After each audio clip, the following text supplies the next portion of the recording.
우리는 믿음으로 구원을 받았습니다. 우리가 하나님의 자녀가 된 것은 바로 우리가 구주 예수 그리스도를 믿었기 때문이죠. 그래서 우리는 이 믿음이 성장하기를 원합니다. 그래서 이 세상 살아갈 때에 어떤 풍랑이 와도 또 이 믿음으로 잘 극복하고 하나님께 영광 돌리고 그렇게 살아가기를 원하지요. 그런데 우리 마음속에는 이 믿음이 정말 무엇일까? 그런 생각이 많이 들어요. 예를 들어서 오늘 예수님께서 눈먼 자들을 고쳐주실 때에 내 믿음대로 되라 이렇게 말씀하시거든요. 그래서 그들이 다 고침을 받았어요. 그리고 또 예수님은 소원을 품고 예수님께 구하는 자에게도 내 믿음대로 되리라 이렇게 말씀하셔서 그들의 믿음이 이루어지는 것을 보게 돼요. 그러니까 내가 믿음으로 구원받았으니까 우리도 이렇게 뭐든지 믿으면 되는가 보다 이렇게 생각하고 그러면 이제부터 내가 소원하는 것, 내가 원하는 것 그게 이루어지리라 그렇게 믿으면 되는 건가 이런 생각을 해요. 여러분 그렇게 하면 될까요? 우리가 뭐든지 원하는 대로 그냥 믿으면 이루어질까요? 아니면 무슨 그 믿음에 무슨 조건이 충족돼야 될까요? 또 그 믿음대로 산다고 하는 것도 우린 궁금해요. 믿음대로 기다리고 그러면 되는 거지 또 뭘 행해야 되는가? 그런 생각도 드는 거죠. 그래서 오늘 이 말씀을 통해서 참된 믿음이란 무엇인가? 그리고 그 믿음대로 산다고 하는 것은 무엇인가? 그런 말씀을 좀 들어보려고 합니다. 오늘 성경에 보면 사도 바울이 이 배를 타고 죄수의 몸으로 로마로 향하고 있었습니다. 그런데 그 배가 그 항해하기 직전에 사도 바울은 이 항해가 그렇게 안전하지 못할 것 같았어요. 왜냐하면 자기도 여러 번 배를 타고 가다가 파손한 경험이 있기 때문에 이제 이 배가 지금 여기서 조금 겨울을 난 후에 가면 좋겠다 그런 이야기를 자기 죄수이니까 자기를 끌고 가는 백부장에게 이야기를 했지만은 백부장은 바울의 말보다도 선주의 말을 더 듣고 그냥 출발해 버렸습니다. 아니나 다를까 바다 한가운데 왔는데 큰 풍랑이 일어난 것입니다. 그래서 비바람이 몰아치고 배는 마치 무슨 나무 조각 같이 그냥 바다 파도에 흔들리고 물이 들어오고 사람들은 다 죽겠다고 아우성을 치고 그러기를 여러 날이 지났습니다. 그렇지만 풍랑은 그치지도 않고 그리고 하늘에 태양도 보이지 않고 별도 보이지 않고 그러기를 몇 날이 지나니까 이제 사람들은 모두 자기의 희망을 다 잃어버렸어요. 우리가 무슨 건짐을 받을 수가 없겠구나, 이제는 다 죽었구나 그렇게 생각하고 절망에 빠져 있었던 것이죠. 그런데 바로 그때에 바울은 놀라운 경험을 합니다. 그가 밤에 천사가 자기 옆에 서서 말하는 것을 들었어요. 천사가 자기 옆에 서가지고 바울아 무서워하지 말라. 네가 반드시 가이사 앞에 서야 하리라. 가이사는 로마의 이 황제죠. 그 앞에 서야 하리라. 그러니까 계속해서 또 말씀하시는 거예요. 내가 너에게 이 항해하는 자들의 모든 자들의 생명을 너에게 준다. 한 사람도 생명을 잃지 않으리라. 이렇게 말씀하시는 이 천사의 말을 들었어요. 그러니까 사도 바울이 얼마나 마음이 기쁘고 든든했겠습니까?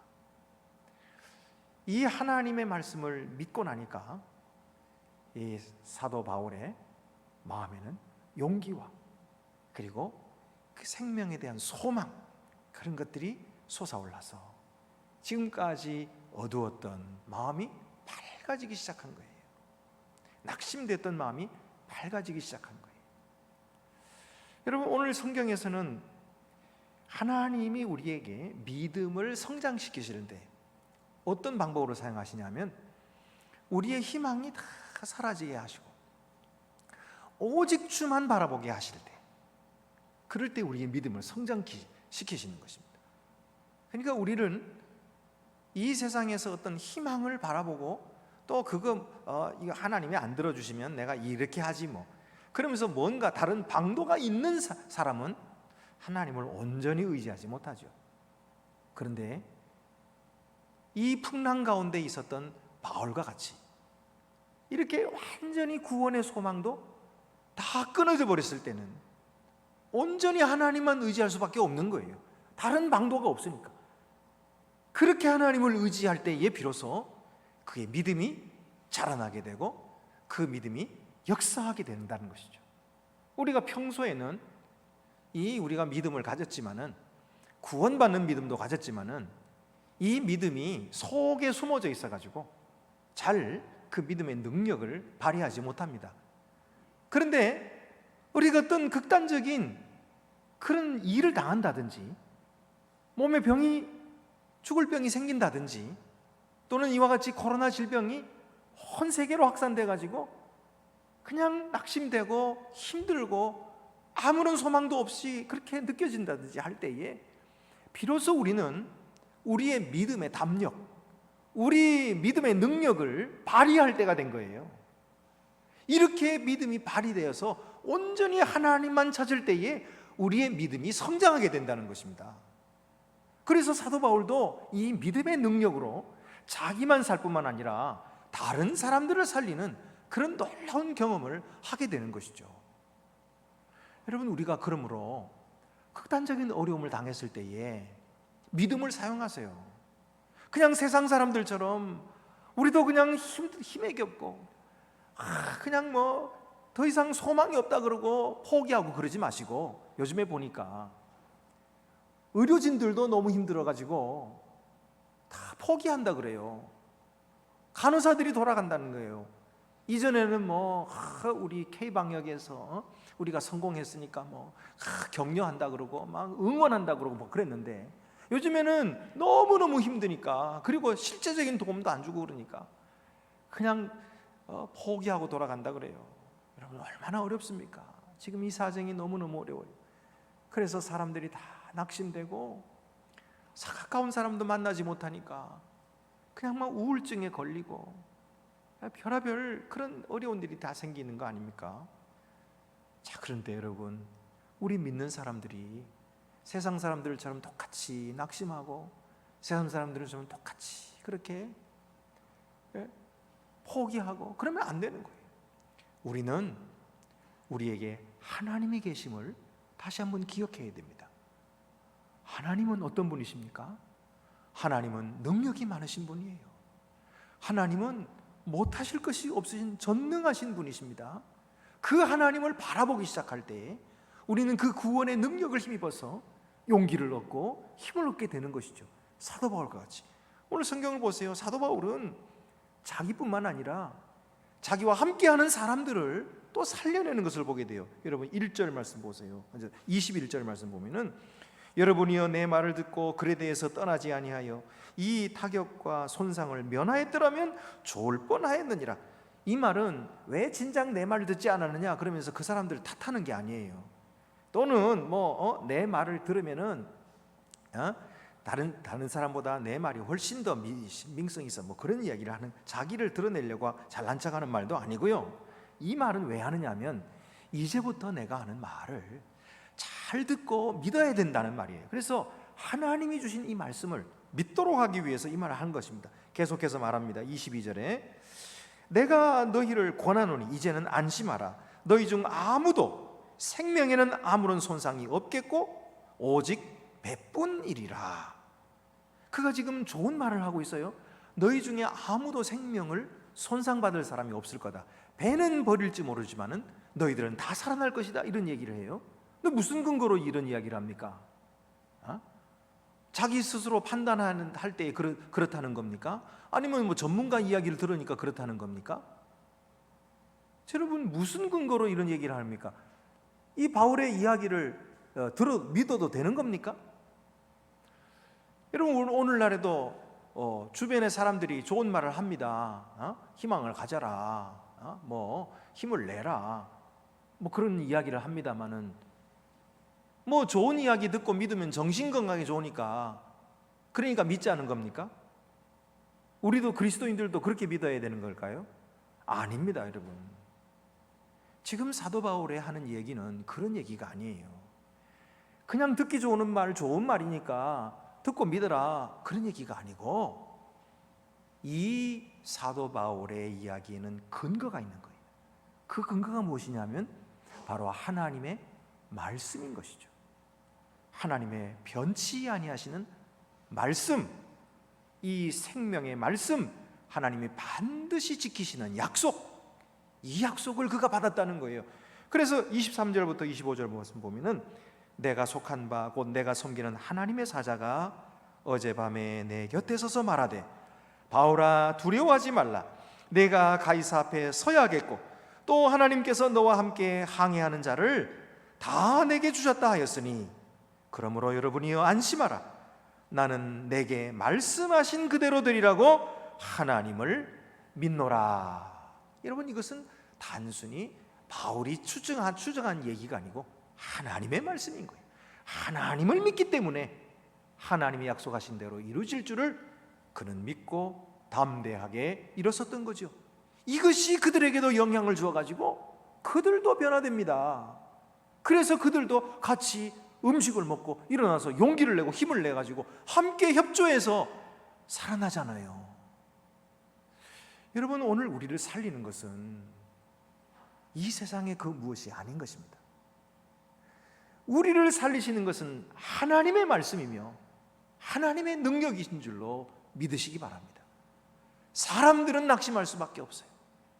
사람들은 힘을 다 잃어버릴 수밖에 없어요. 그러나 하나님을 신뢰하는 자, 하나님을 의지하는 자는 어떤 풍랑에서도 일어서고 그리고 극복하고 이기게 될 줄로 믿습니다.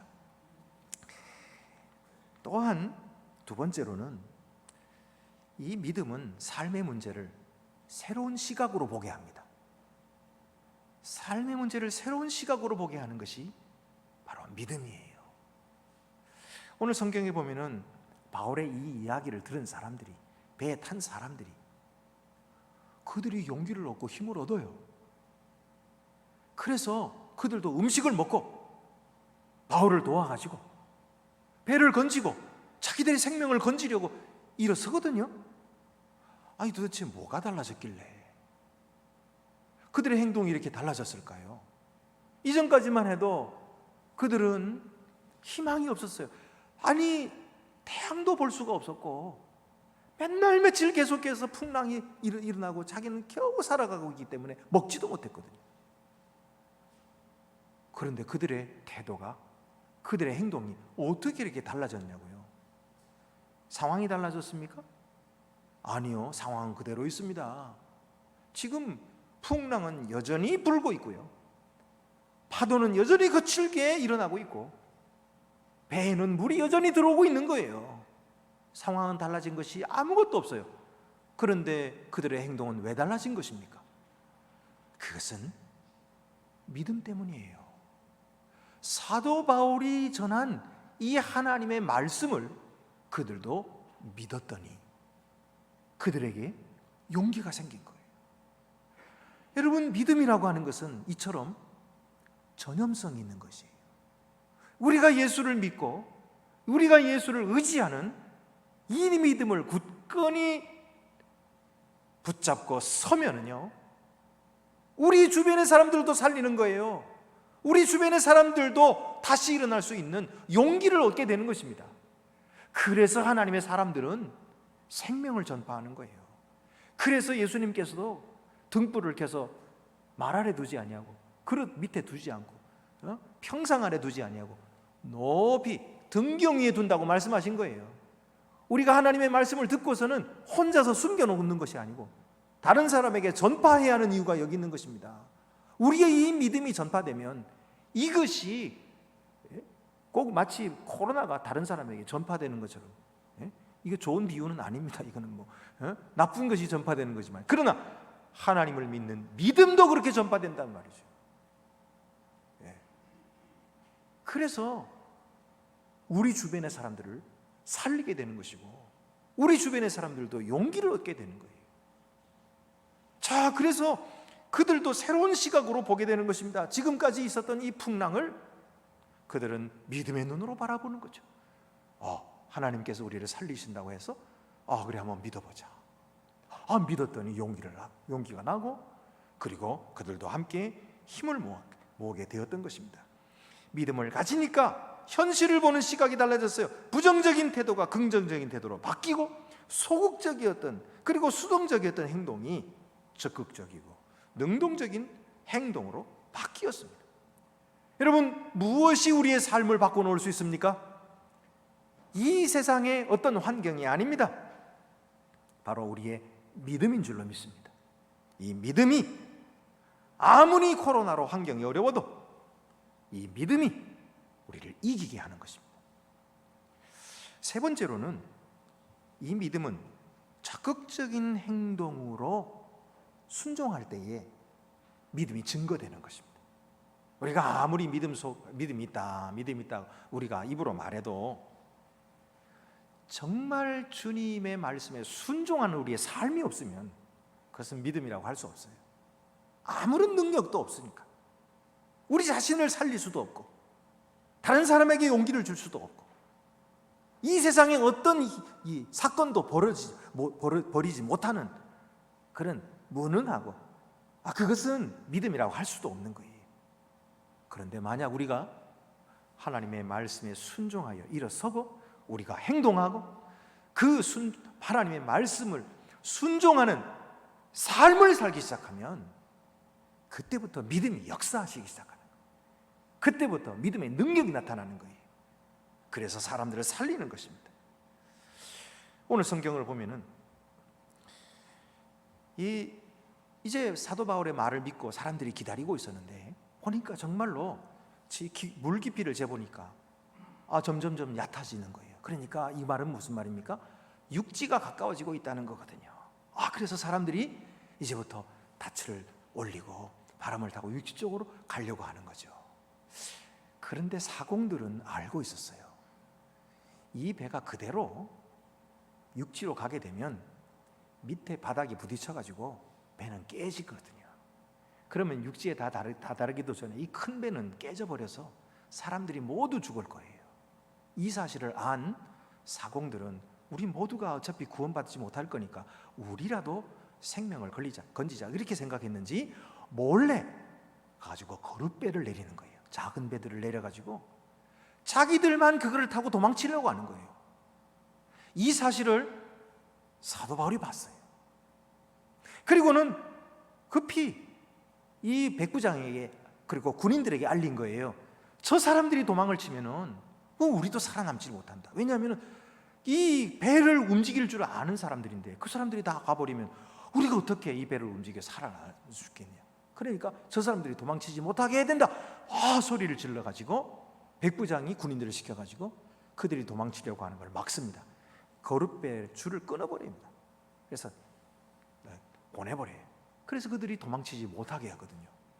우리가 이 사실을 가만히 보면서 믿음으로 한번 생각을 해보는 거예요. 바울이 지금 하나님께서 그 모든 선원들과 모든 사람을 살리겠다는 하나님의 약속을 들었잖아요. 그러면은 그 사람들이 거룻배를 타고 도망을 치든 어쨌든 우리가 살아남을 거 아니에요. 하나님을 믿고 가만히 있으면 되지. 왜 그렇게 저 사람 붙잡아라 그러고 그렇게 하는 겁니까? 우리가 생각할 때는 예전에도 하나님께서 이스라엘 백성들 홍해바다 앞에 가로막히고 뒤에서 애국군대 쫓아올 때 모세를 통해서 너희는 가만히 서서 오늘날 하나님께서 너희에게 행하신 이 큰 구원을 보라, 그렇게 말씀하셨잖아요. 그러니까 하나님만 믿기만 하면 되지. 그렇게 움직이고 뭐 행동하고 그럴 필요가 있나요? 이렇게 생각하기가 쉬워요. 그러나 여러분, 우리의 믿음은 행동을 통해서 증명이 되는 것입니다. 하나님께서 구원하시겠다고 하신 그 약속, 그것은 하나님은 반드시 이루십니다. 그런데 어떻게 이루시는지 아세요? 순종하는 사람들을 통해서 이루시는 거예요. 하나님의 약속을 성취하시는 방법이 사람들의 순종을 통해서 이루시는 거예요. 그러니까 여러분, 하나님의 말씀에 순종하여 하는 행동을 가볍게 생각하면 안 됩니다. 이것은 매우 중요한 것입니다. 하나님의 약속을 이루는 도구가 되기 때문이에요. 그래서 오늘 우리가 일어서야 되는 것입니다. 그래서 우리가 믿음으로 행동해야 되는 거예요. 그래서 사도 바울은 이 행동을 하는 것입니다. 하나님께서 이미 말씀하셨기 때문에 살리실 것을 믿었거든요. 그렇다면 이 믿음대로 이제는 하나님의 뜻에 순종해야지. 적극적으로 순종, 행동하고 일어서서 사람들을 격려하고, 그리고 그 일을 이루기 위해서 하나님의 도구로 드려져야 되는 거예요. 이것이 진짜 믿음입니다. 이것이 살아있는 믿음입니다. 이것이 바로 증거하는 믿음이에요. 어떤 사람들은 얘기합니다. 아니, 하나님께서 그렇게 약속하셨으면은 이제 뭐 어려움도 없이 그냥 풍랑도 다 잠잠해지고 그냥 그들이 아주 기적적으로 해가지고 그냥 섬에 다 닿게 하고 다 그냥 조용하게 내리게 해서 살려주시면 되지. 이렇게 하나님께서 살리시겠다고 약속해놓고도 왜 이렇게 어려움이 많냐고. 뭐 사공들은 막 도망을 치려 그러지. 또 뭐 배는 또 풍랑 계속 일어나지. 그리고 또 두 물이 합쳐 흐르는 그곳으로 뭐 배가 그냥 들러붙지. 그리고 배 뒤에는 또 그게 막 물이 들이쳐가지고 깨지지. 사람들은 죽겠다고 아우성치지. 그리고 또 뛰어내려가지고 헤엄쳐라. 뭐 사람을 죄수를 죽이니만이 뭐. 그리고 뭐 널빤 붙잡고 또 왜 이렇게 어려움을 많이 주는 거예요, 하나님? 어려움 없이 그냥 그렇게 해주시면 얼마나 좋아요. 이런 질문이 들지 않아요? 이런 질문이 왜 드냐면요, 우리가 하나님의 말씀을 순종해서 주의 일을 하다가 보니까 이게 쉽지 않은 거예요. 좋은 마음으로 주님의 일을 시작했어요. 정말 하나님의 뜻대로 참 선한 일 한번 해보자. 아내가 그래도 집사 직분을 맡았는데 그냥 멀거니 서서 뒷짐지고 구경만 해서 되겠느냐. 내가 이제 정말 하나님 앞에 정말 내가 죽기 전에 한 번이라도 좀 봉사 좀 해보자 하고 좋은 일 마음으로 주님의 일을 맡았던 거예요. 그런데 순조롭게 그 일이 진행되면 얼마나 좋겠어요. 그렇지가 않아요. 얼마나 방해가 많은지. 이 사람이 이 말하고 저 사람은 저 말하고 일이 안 돼요. 그런 거 많이 겪으셨죠? 일이 안 돼요. 그런가 하면 어떤 사람은 자기 잘난 체 하느라고 또 뭐 방해를 하고 뒷덜미 잡고, 아휴 골치 아파. 그만두고 싶어요. 그래서 내려놓고 온데간데 없어 사라져버려요. 이러니까 지금 이 본문을 읽으면서도 그 질문이 나오는 거예요. 하나님이 좀 쉽게 이루어주시면 얼마나 좋아요. 왜 이렇게 어려운 일이 생기는 거예요. 근데 여러분, 예수님께서 제자들에게 무슨 말씀을 하셨죠?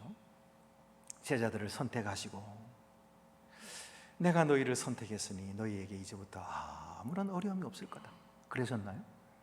내가 이제 너희와 함께 할 거니까 너희에게는 어려운 일이 없을 거야. 예수님께서 그렇게 말씀하셨을까요? 그게 형통일까요? 예수님은 그렇게 말씀 안 하셨어요. 예수님 말씀을 들어보십시오. 마태복음 5장 11절 12절 말씀에 이렇게 말씀하십니다.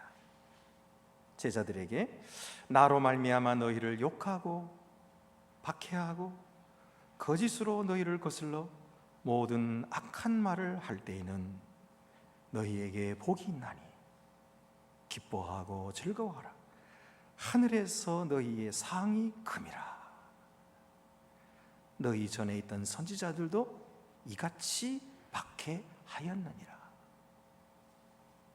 여러분, 이것은 상을 위해서 우리에게 주신 어려움이라는 거예요. 어려움은 반드시 있을 것이라는 거예요. 그래야 상 받으니까, 그래야 하나님께 영광 돌리니까. 어차피 우리는 구원받을 것입니다. 어차피 우리는 영원한 천국을 얻을 것입니다. 그러나 이 세상에 사는 동안 하나님께 영광을 돌려야 되겠어요. 그러기 위하여 우리에게 어려움이 주어지는 거예요. 방해가 있는 거예요. 별의별 이상한 소리를 듣는 거예요. 그러나 그 중에서 우리의 믿음을 발동시키세요.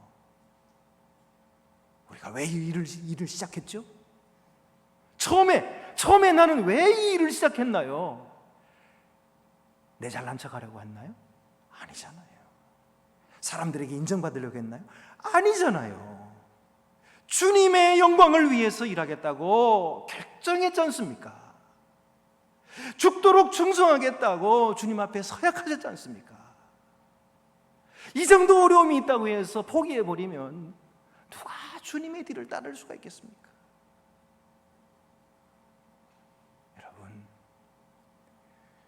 하나님께서 이런 어려움을 보내시고 구경하시는 것이 아니에요. 하나님은 적극적으로 돌보시고 계세요.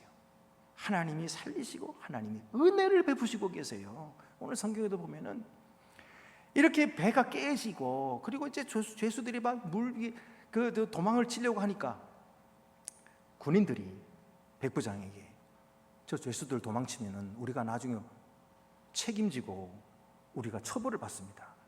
그러니 저 죄수들을 다 죽입시다 그랬어요. 그러잖아요. 근데 백부장이 뭐라 그래요? 안 돼. 한 사람도 죽이지 마. 왜 그랬냐면 성경이 뭐라 그래요? 바울을 생각해서 그랬다는 거예요. 바울. 지금 출발할 때는 바울의 얘기를 안 들었어요. 근데 지나면서 보니까 바울은 하나님이 함께 하시는 사람이에요. 그를 살려야 되겠어요. 그를 함부로 죽여서는 안 되겠어요.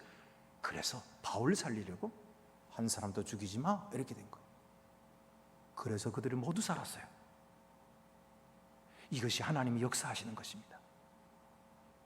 여러분, 하나님은 우리에게 어려움을 주시지만은 뒷짐지고 구경하시는 분이 아니에요. 그 어려움을 통해서 하나님의 영광을 드러내시도록 우리에게 격려해 주시고 우리를 돌봐주시고 우리의 생명을 지켜주시는 분이에요. 보호하시는 분이에요.